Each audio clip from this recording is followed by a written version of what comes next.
Hello students, आज की इस ऑनलाइन क्लास में एक बार फिर आपका स्वागत है। आज की इस क्लास में हम लोग यूनिट थर्ड की एक बहुत ही महत्वपूर्ण टॉपिक इलेक्ट्रॉन बंधुता का अध्ययन करेंगे।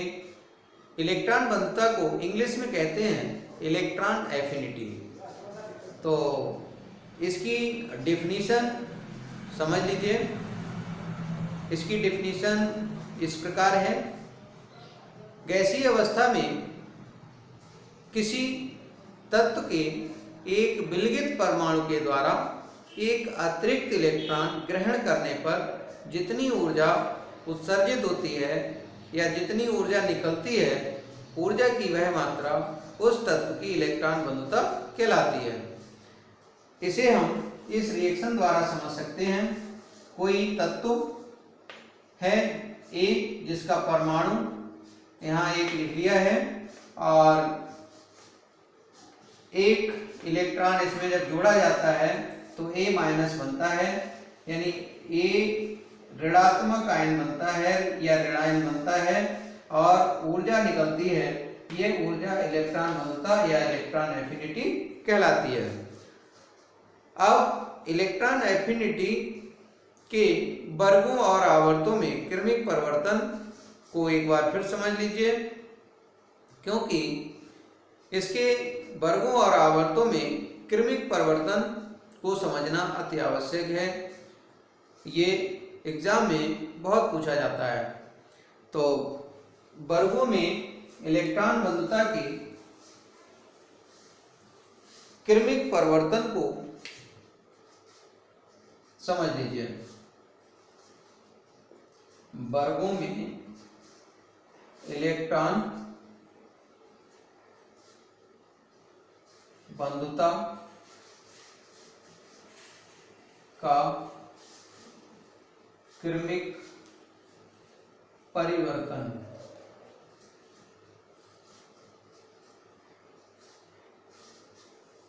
देखिए, वर्ग हम ले लेते हैं। फर्स्ट ए, जिसमें hydrogen, lithium, sodium, potassium, rubidium, caesium और फ्रांसियम होते हैं। वर्गों में परमाणु क्रमांक वृद्धि के साथ साथ कोषों की संख्या बढ़ती है। देखिए, इसमें हाइड्रोजन में 1 है, लिथियम में 2, सोडियम में 3, पोटेशियम में 4, रुबिडियम में 5, सीजियम में 6, फ्रांसियम में 7। तो इस तरह से किसी भी वर्ग में ऊपर से नीचे जाने पर कोषों की संख्या बढ़ती जाती है, जिससे परमाणुओं का परमाणु आकार भी बढ़ता जाता है। और आवरणीय प्रभाव बढ़ने के कारण प्रभावी नाभिकीय आवेश में कोई विशेष वृद्धि नहीं होती। हालांकि इनके नाभिक में प्रोटॉनों की संख्या तो बढ़ती जाती है, लेकिन जो आवरणीय प्रभाव बढ़ रहा है, जिसके कारण इनके प्रभावी नाभिकीय आवेश में कोई विशेष वृद्धि नहीं होती, जिसके कारण नाभिक और बाह्यतम कोश के इलेक्ट्रॉनों के मध्य आकर्षण वर्ग में ऊपर से नीचे जाने पर घटता जाता है। और जब आकर्षण घटता जाता है तो फिर इनके द्वारा एक अतिरिक्त इलेक्ट्रॉन ग्रहण करके कम से कम ऊर्जा निकलती है वर्ग में ऊपर से नीचे जाने पर, जिसके परिणाम स्वरूप इलेक्ट्रॉन बंधुता का मान घटता जाता है किसी वर्ग में ऊपर से नीचे जाएंगे तो। इसी तरह से आवर्तों में इलेक्ट्रॉन बंधुता का क्रमिक परिवर्तन किस प्रकार होता है, इसको समझ लीजिए। आवर्तों में इलेक्ट्रॉन बंधुता का क्रमिक परिवर्तन। आवर्त हम दूसरा ले लेते हैं।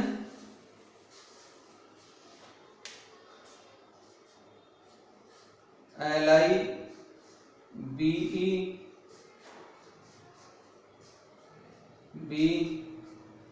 BCNOF Ne।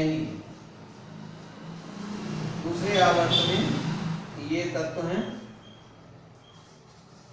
देखिए इनके परमाणु में सभी में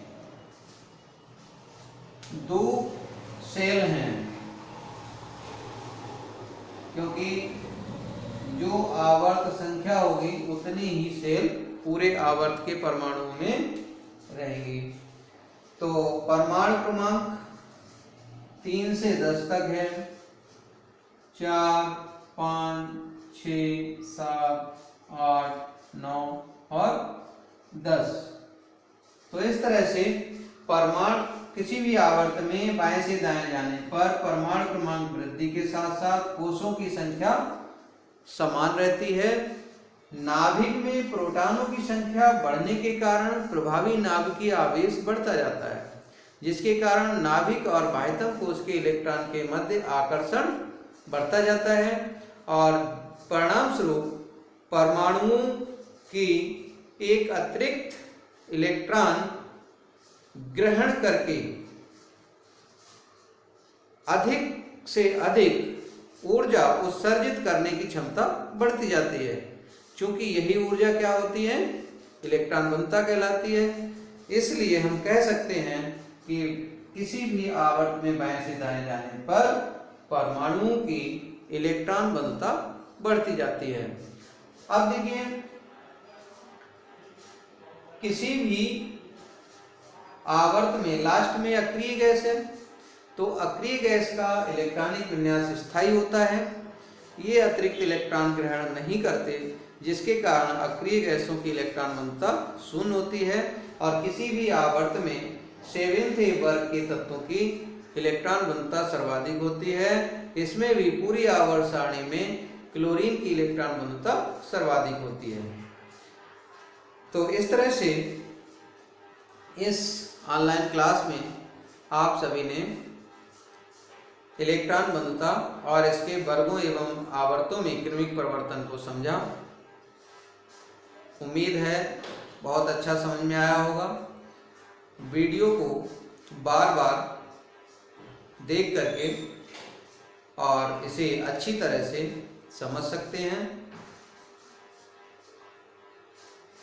चैनल को सब्सक्राइब करते रहें जो भी लोग देखें, क्योंकि नेक्स्ट वीडियो के लिए नोटिफिकेशन आपको शीघ्रता से मिलता रहेगा यदि आप सब्सक्राइब चैनल को करते रहेंगे तो।